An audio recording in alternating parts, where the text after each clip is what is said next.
Good morning, সুপ্রভাত। কেমন আছেন আপনারা সবাই? নিশ্চয়ই খুব ভালো আছেন, আমরাও খুব ভালো আছি। তো আজ হলো 29শে নভেম্বর, শুক্রবার, আর এখন ঘড়ির কাঁটা চলে গেছে 6:30 ঘরে। এসছি 6টার সময় কিচেনে, কিন্তু সব যোগাড়যন্ত্র করতে করতে 6:30 বেজে গেছে। তো এদিকে কালকে তো বলেছিলাম আটা বেশি করে মেখে রেখেছি, তো সকালবেলা ওদেরকে এগরোল বানিয়ে দিচ্ছি স্কুলে টিফিনের জন্য।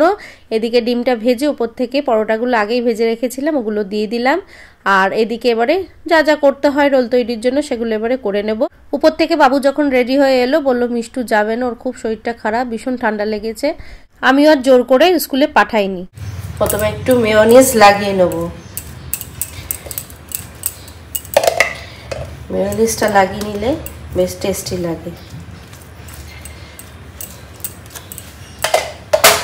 এরপরে এখানে পেঁয়াজ আর শসা কেটে রেখেছি, দিয়ে দিলাম। এর মধ্যে নুন মাখানোই আছে, ওই জন্য উপর থেকে আর আলাদা করে নুন দিলাম না। দিচ্ছি টমেটো সস। বটলের কেচাপ শেষ হয়ে গেছে, ওই জন্য পাউচ ইউজ করছি।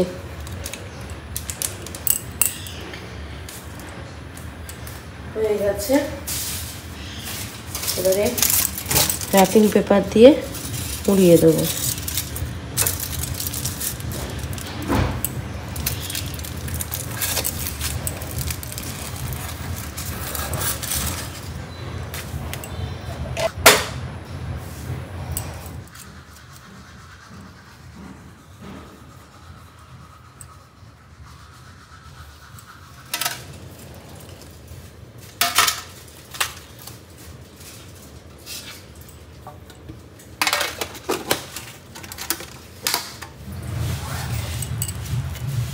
ভাজা ওটস করিনি, আজকে ছাতুগুলো দিচ্ছি।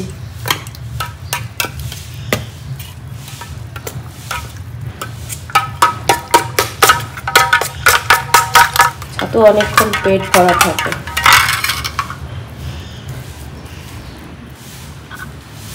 হ্যাঁ,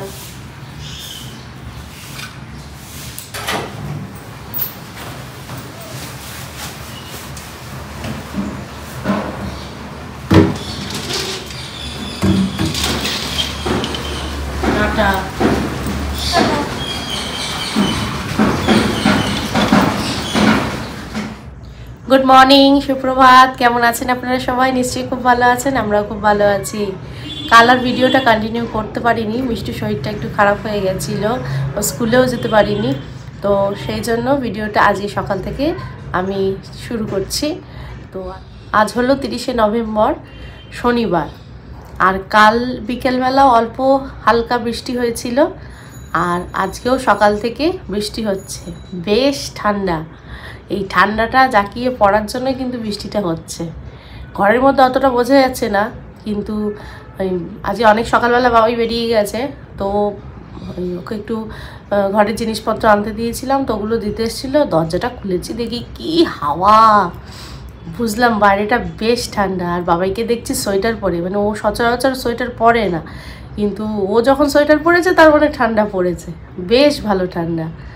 আর আজকে বিছনা থেকে উঠতে ইচ্ছা করছিল না, স্কুল নেই যেহেতু। আজকে একটু দেরি করে উঠেছি, 8টা নাগাদ উঠেছি 7টা নাগাদ। ময়লা বাইরে বের করে দিয়ে এসছি, দুধওয়ালা এসছে, দুধ নিয়েছি। তারপরে ভাবলাম একটু গড়িয়ে নিই, তো 8টার সময় উঠলাম। উঠে ঘরের সমস্ত বাসি কাজ সারা হয়ে গেছে। এখন ঘড়ির কাঁটা 10:30 ঘরে। এই একটু বসলাম, ভাবলাম আপনাদের সাথে একটু কথা বলে নিই। তো এখন বসে কি খাচ্ছি জানেন? কালকে রাতে বাবাই এনেছিল আমার মোস্ট ফেভারিট। আমি মিষ্টি খুব একটা পছন্দ করি না, খুব সিলেক্টেড মিষ্টি আছে যেগুলো আমি খাই, তো তার মধ্যে হলো এই একটা রসমালাই। আমার ভীষণ ফেভারিট একটা মিষ্টি, আর এত টেস্টি, কালকে রাত্রিবেলাও খেয়েছিলাম। তো এখন আর দেখবেন এই ধরনের মিষ্টি বাসি হলে বেশি ভালো লাগে। তো ফ্রিজ থেকে বের করেছি একদম মালাই, এখন বসে এটা খাবো, এনজয় করব। তো আপনাদেরকে তো আর দিতে পারছি না, আপনারা শুধু দেখুন। এবারে রান্নায় যাব। আজ আবার বাবাই বললো খেতে আসবে, আর আজকে তো শনিবার, নিরামিষ রান্না। তো ইচ্ছা আছে আজকে অনেক দিন পর করব বিউলির ডাল আর আলু পোস্ত, ভীষণ ফেভারিট খাবার আমাদের, আমার মেয়েরাও খুব ভালো খায়। তো চলুন ভিডিওটা দেখতে থাকুন। আর এখানে বসিয়ে দিয়েছি আলু পোস্ত করব, তার জন্য তেল বসিয়ে দিয়েছি, অবশ্যই সর্ষের তেল। এখানে ভাত হচ্ছে, কালকে রাত্রে ওরা খায়নি তো অনেক ভাত বেঁচে গেছে, ওই জন্য অল্প করে ভাত বসালাম। আর এখানে বাঁধাকপি সিদ্ধ করতে দিয়েছি, করব বাঁধাকপি। তো তেলটা গরম হয়ে গেছে, ফোড়নের জন্য দিয়ে দিচ্ছি কালো জিরে আর 3টে চেরা কাঁচা লঙ্কা। এখানে আলু কেটে রেখেছি, আলুটা দিয়ে দিলাম, দিয়ে দেবো স্বাদ মতো নুন,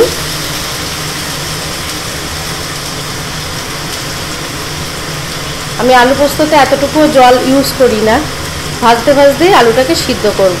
আর যেহেতু চন্দ্রমুখী আলু তাড়াতাড়ি সিদ্ধও হয়ে যাবে। এই বাসনগুলো নামানো হয়নি এখনো, রান্না করতে করতে বাসনগুলো খালি করে নেব। ততক্ষণে এটা হোক, একটু ঢাকা চাপা দিয়ে দিয়ে ভাজবো, তাহলে তাড়াতাড়ি সিদ্ধ হয়ে যাবে।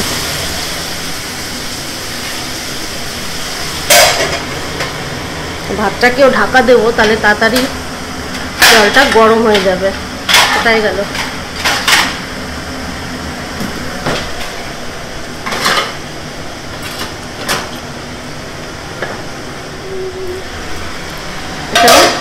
ঢাকা দিয়ে দিলাম, আর একটু আস্তে আছে ভেজে নেব।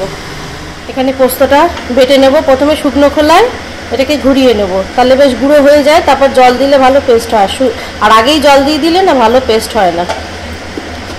আর এদিকে বাঁধাকপির জন্য মশলা করব, তার জন্য আদা আর টমেটো কেটে নিয়েছি, এটা পেস্ট করতে হবে পোস্তটা বেটে নেওয়ার পর। আর এখানে বাঁধাকপির জন্য আলু, কড়াইশুঁটি আর লঙ্কা কুচিয়ে রেখেছি। আর এখানে বিউলির ডাল জলে ভিজিয়ে রেখেছি, ভিজানো থাকলে ডাল তাড়াতাড়ি সিদ্ধ হয়ে যায়।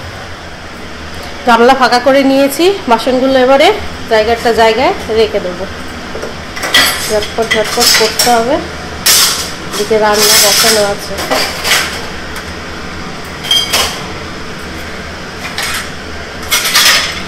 জায়গাটা গুছাতে হবে একদিন সময় করে, খাতাখুন্দি হয়ে গেছে বেশি, জায়গা হয়ে গেছে কম।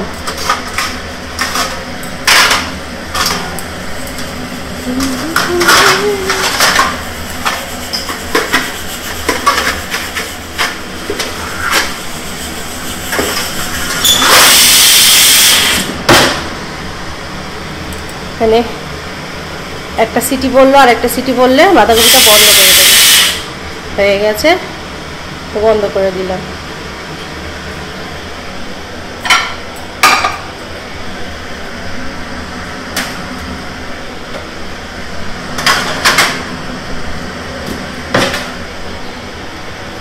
আর এই কটা বাসন ঢুকালেই হয়ে যাবে। আর এই সসপ্যানটা দেখছেন, একটু ডিম টিম সিদ্ধ করলেই কেমন ভিতরটা কালো হয়ে যায়, মানে নুন জল একটু পড়লেই না দেখেছি এরকম হয়ে যায়, কেন কি জানি। তো এগুলো হয়ে গেল।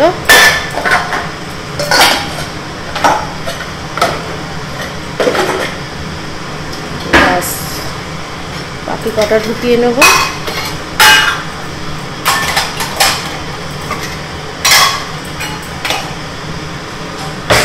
হয়ে গেছে, এবারে গামলাটার জলটা ফেলে জায়গাটা জায়গায় রেখে দেবো। গামলাটা বেসিনের তলায় রেখে দিই।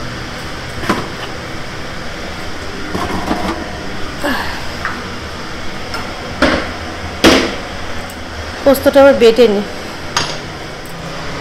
এদিকে মনে হয় আলুটা সিদ্ধ হয়ে গেছে। হ্যাঁ, আলু সিদ্ধ হয়ে গেছে। এবারে বেটে রাখা পোস্তটা উপর থেকে দিয়ে দেব। আলু পোস্ততে আমি হলুদ ব্যবহার করি না, আর কাঁচা জলও ব্যবহার করি না। এই জাস্ট অল্প একটুখানি জল মিক্সারের বাটিটা ধুয়ে দিয়ে দিলাম, আর কিছুই না, জাস্ট একটুখানি মিষ্টি দেব, দিয়ে নামিয়ে দেবো। একটুখানি ফুটে উঠুক। দেখে মনে হচ্ছে এই হলুদ আলুতে যেন হলুদ দিয়েছি, বাট রান্নাটা কিন্তু একদম সাদা সাদা, আমি কিন্তু হলুদ ইউজ করিনি। আর এদিকে ফুটে উঠুক। এখানে বাঁধাকপি নামিয়ে নিয়েছি, সিদ্ধ হয়ে গেছে। এখানে বিউলির ডালটা সিদ্ধ হতে বসিয়ে দিয়েছি।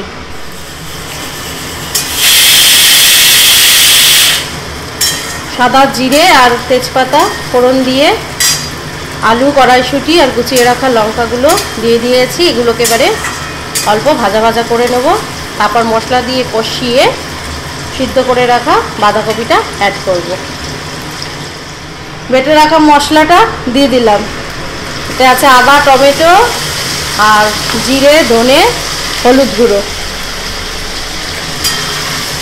মশলাগুলো এবার কষিয়ে নিয়ে তারপর সিদ্ধ করা বাঁধাকপিটা দিয়ে দেবো।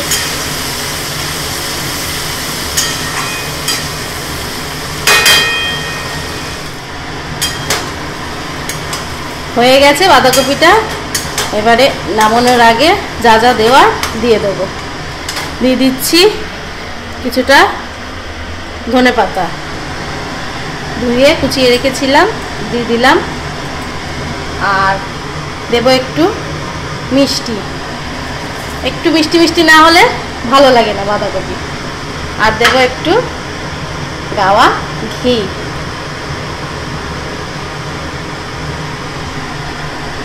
বাঁধাকপিতে নামানোর আগে একটু ঘি দিয়ে দেখবেন, পুরো টেস্টই চেঞ্জ হয়ে যায়। এত অপূর্ব লাগে, নামানোর আগে একটু ঘি দিলে ভীষণ ভালো লাগে। একবার দিয়ে দেখবেন আমার কথা শুনে। এবার সব কিছুকে মিলিয়ে নিয়ে আরও 2 মিনিট মতন নাড়িয়ে চাড়িয়ে নামিয়ে নেব। এদিকে ডালও আমার সিদ্ধ হয়ে গেছে। বিউলির ডালটা এবারে বসাবো। ঘড়ির কাঁটা ওই 12টা 15-র ঘরে, চটপট করতে হবে। বাবাই বললো 12:30টায় খেতে আসবে। বিউলির ডালের জন্য একটু মৌরি নামানোর আগে আমি গুঁড়ো করে উপর থেকে ছড়িয়ে দিই। তো তার জন্য একটুখানি মৌরি শুকনো জায়গায় একটু নেড়ে নিচ্ছি। আর এই ছোট্ট ফ্রাই প্যানটা কিনে এত সুবিধা হয়েছে এই সমস্ত কাজের জন্য। একটা ছোট অমলেট করলাম কি একটা পোচ বানালাম, তার জন্য একটা কড়াই আর বা একটা গোটা সসপ্যান নোংরা করার এখন প্রয়োজন হয় না, এটার মধ্যেই হয়ে যায়। এটাকে একটু আমল দিস্তায় গুঁড়ো করে নিয়ে নামানোর আগে উপর থেকে ছড়িয়ে দেবো। বিউলির ডালটা বসাবো, তার জন্য এদিকে তেল গরম হয়ে গেছে। ফোড়নের জন্য দিয়ে দিচ্ছি মৌরি, শুকনো লঙ্কা আর দিচ্ছি অল্প হিং। বেশি হিং দিলে আবার তিতো হয়ে যায়। হিং দেবেন ডালে, খুব সুন্দর একটা গন্ধ আছে, বিশেষ করে বিউলির ডালে হিং ফোড়নের রান্না খুব ভালো লাগে। তো এদিকে একটু ভাজা ভাজা হয়ে গেছে ফোড়নটা, দিয়ে দিচ্ছি আদা বাটা। আদা বাটাটা দিয়ে একটু নাড়াচাড়া করতে হবে যতক্ষণ না আদার কাঁচা গন্ধটা চলে যাচ্ছে। তারপরে দিয়ে দেবো সিদ্ধ করে রাখা ডালটা, হলুদ দিয়ে সিদ্ধ করেছি আজকে।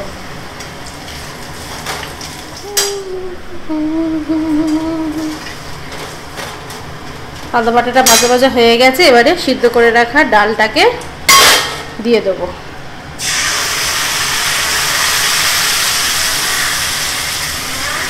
হ্যাঁ দাঁড়া, একটু গরম জল অ্যাড করব, ডালটা ঘন হয়ে গেছে। ডালটা হয়ে গেছে, অল্প একটু মিষ্টি দিয়েছি। আর এদিকে মৌরি গুঁড়িয়ে রেখেছি, এটাকে নামানোর আগে দিয়ে দেবো। আর দিচ্ছি একটুখানি গাওয়া ঘি।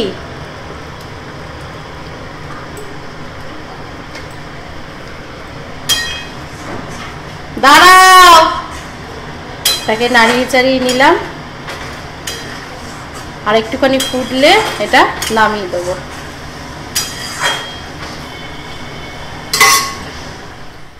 আর রান্না করতে করতে আমার যে এত জল তেষ্টা পায়, রান্না করতে করতে আমি মনে হয় প্রায় 2 লিটার জল খেয়ে নিই। রান্না করি আর এই গ্লাসটা থাকে, এই গ্লাসটার 1 গ্লাস করে জল খাই।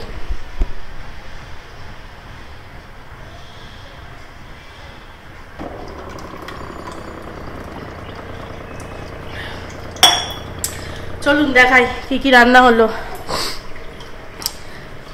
কিচেন পুরো পরিষ্কার করে নিয়েছি, এবারে দেখাই। এখানে তো ভাত আছে, এখানে আছে বিউলির ডাল, আজকে একেবারে সিম্পল খাবার দাবার। এখানে আছে বাঁধাকপি, আর এখানে আছে আলু পোস্ত। এই দিয়ে এই বেলা হয়ে যাবে। আর বাঁধাকপিটা দিয়ে ওই বেলা রুটি করব, বাবাইয়ের আর আমার মানির হয়ে যাবে। মানি বাঁধাকপি করলেই আগে বলবে মা রাত্রে আমার জন্য 2টো রুটি করবে। ও বাঁধাকপি দিয়ে রুটি খেতে ভীষণ ভালোবাসে, তো ওই বেলা শুধু রুটি করলেই হয়ে যাবে।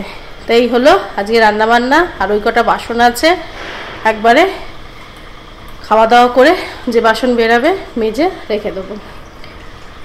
তো চলুন পরে দেখা হচ্ছে আবার। আর আজকে কে ঠাকুর দিচ্ছে দেখুন, আজকে মিষ্টি ঠাকুর দিচ্ছে।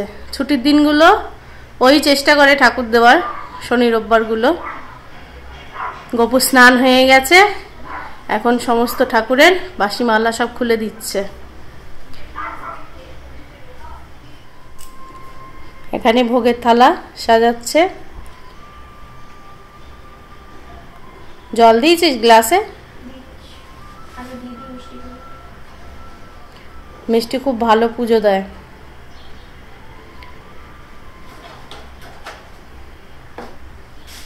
গোপুসোনার তো খুব ভালো সেবা করে।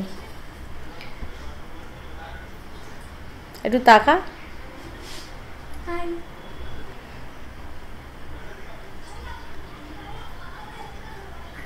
জল দে।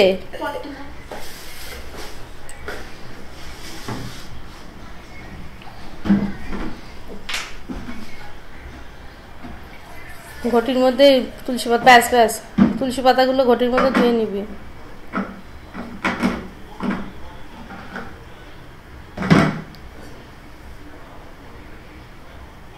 ডান হাত দিয়ে দিতে হয়।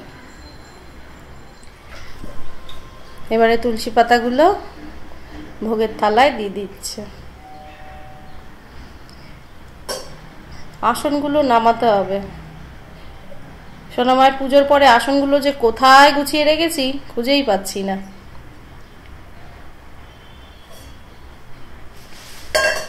এবারে আরতি করবে।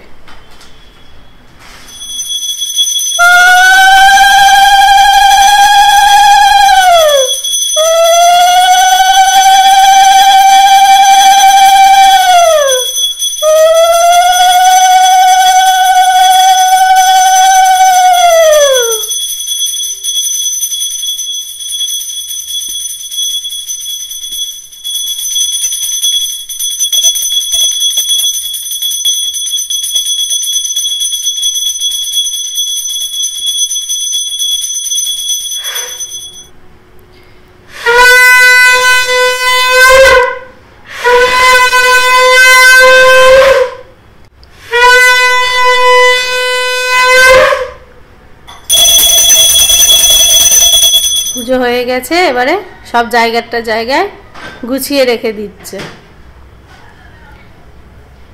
ছোটোর থেকেই বাচ্চাদের মধ্যে এগুলো নিয়ে আসতে লাগে, ভগবানের প্রতি আধ্যাত্মিকতা নিয়ে আসতে লাগে। ভক্তি ভরে যেন আর কিছু না পারুক, ভগবানকে ভক্তি ভরে পুজোটা দিতে পারে। ছোটোর থেকেই আমার মেয়েদেরকে আমি এগুলো শিখিয়ে থাকি। পুজো দেওয়া, ছোটোখাটো নিজের জন্য টুকটাক খাবার বানানো। আমার মানি তো সব রান্নাই করতে পারে।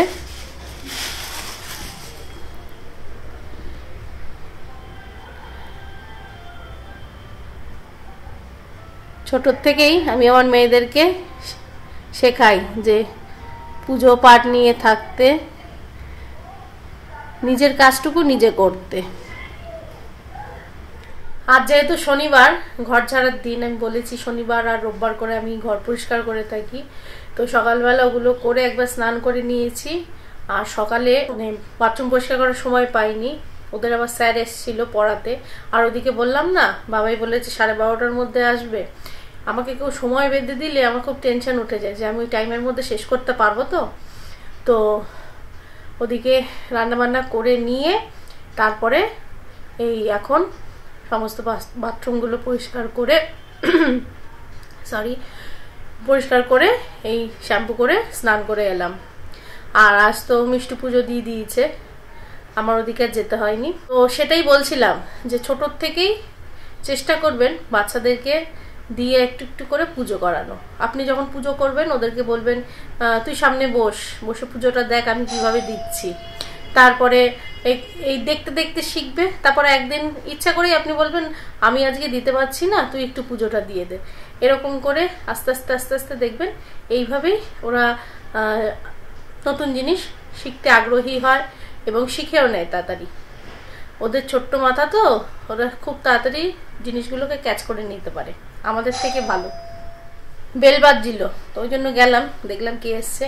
তো যাই হোক, যেটা বলছিলাম যে এইভাবেই অল্প অল্প করে সন্তানদেরকে ভগবানের কাছে নিয়ে আসার চেষ্টা করুন। এইভাবেই তাদের মধ্যে ভক্তি, ভালোবাসা সবকিছু জন্মাবে। রান্না কিন্তু কখনো ওদেরকে আমি হাতে ধরে শেখাইনি। মিষ্টু যেমন টুকটাক টিফিন করতে পারে, আমার মানি তো সব রান্না করতে পারে, A to Z। Say Chinese রান্না হোক কি বাঙালি খাবার দাবার হোক, একটু জাস্ট বলে দিতে হয় যে কি ফোড়ন দিতে হবে, ব্যাস। ওদের কাঁচা হাতের রান্না, বাট বিশ্বাস করবেন কিনা জানি না, যখন রান্নাটা শেষ হয় চেখে দেখি মনে হয় না যে কাঁচা রাঁধুনির হাতের রান্না, এত টেস্টি হয়। মানে এখনই যদি ওরা এত ভালো রান্না করে, পরে তো ভবিষ্যতে আরো ভালো রান্না করবে। নুন ঝাল মিষ্টি সব পারফেক্ট। দূরে কোথাও পড়তে গেলে তখন তো নিজেকে কিছু না কিছু করে তো খেতে হবে। তো সেই জন্য বাড়ির থেকেই এই ট্রেনিংগুলো শুরু হওয়া ভালো। তো সেই জন্য আমি আমার মেয়েদেরকে অল্প অল্প করে শিখিয়ে থাকি। সন্তান ভবিষ্যতে কিরকম মানুষ তৈরি হবে, কে কোন প্রফেশনে যাবে সেটা নয়, কে কিরকম মানুষ তৈরি হবে, সেই তৈরি করার কারিগর কিন্তু হলো একজন মা। একজন মাই কিন্তু সন্তানকে যেভাবে গড়ে তুলবে, ভবিষ্যতে সন্তান কিন্তু সেইভাবে গড়ে উঠবে। ছোট থেকে ছোট্ট ছোট্ট বেসিক যে ম্যানার্সগুলো আমরা যদি শেখাতে থাকি, বড় হয়ে সন্তানদের মধ্যে কিন্তু সেটা থেকে যায়। একজন মাই পারে তার সন্তানদেরকে সুন্দরভাবে মানুষ করতে। সেই জন্য মায়ের দায়িত্বটা অনেক বড়, সবার থেকে মায়ের দায়িত্বটা বড়। সেই জন্য দেখবেন বড় হলে যখন সন্তান কোনো ভুল করে, তখন সবাই আঙুলটা কিন্তু আগে মায়ের দিকে তোলে, যে মায়ের কি শিক্ষা, মায়ের আজকে এই শিক্ষার জন্য এই অবস্থা, দেখবেন এটা বলে কিন্তু। সেই জন্য আমার মেয়েদেরকে আমি সবসময় বলি এমন কিছু কাজ কখনো করবি না যাতে তোর মায়ের দিকে আঙুল ওঠে। কারণ কাজটা করবি তুই, কিন্তু আঙুলটা উঠবে তোর মায়ের দিকে, যে মায়ের কি শিক্ষা। আপনাদের যাদের বাড়িতে আমার মতন ছোট সন্তান আছে তারা আমার সাথে রিলেট করতে পারবেন নিশ্চয়ই। এবারে এডিটিংয়ে বসবো। ওদিকে বাবাই এখনো আসেনি, বললো 12:30, এখনো আসেনি। আমার তাড়াহুড়ো করা বেকার। এখন ঘড়ির কাঁটা 1:30টার ঘরে, দেখি কখন আসে।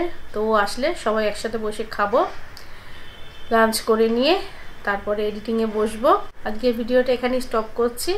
সকলে খুব খুব খুব ভালো থাকবেন, সুস্থ থাকবেন। দেখা হচ্ছে নেক্সট একটা ব্লগে। ততক্ষণের জন্য টাটা।